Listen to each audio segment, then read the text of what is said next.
Right now, you're hearing the Zoo65 by Momoka Studios with no foam inside. As you can tell, it's a bit thin. It's on a FR4 plate, however, but even using these Wuque Aurora clears, which are really known to be nice and clacky and with a loud sound profile, it definitely seems a bit thinner, especially with no foams added.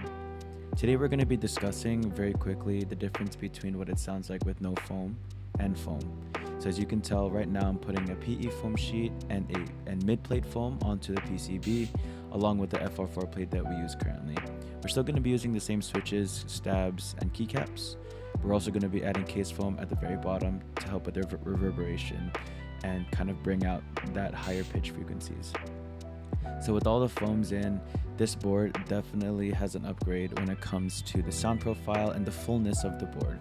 I know that currently a lot of boards nowadays are straying away from flex cuts, the full foam builds, just because right now I guess there's a resurgence of non-flex cut PCBs, no foam builds, just creating that loud profile. Even though this is a kind of a much older build and older sound profile, I know it's loved by a lot of people, but this is what it sounds like with all the foams inside.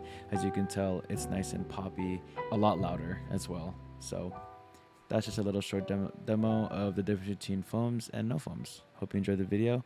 Comment, like, and subscribe. See you guys in the next one. Later.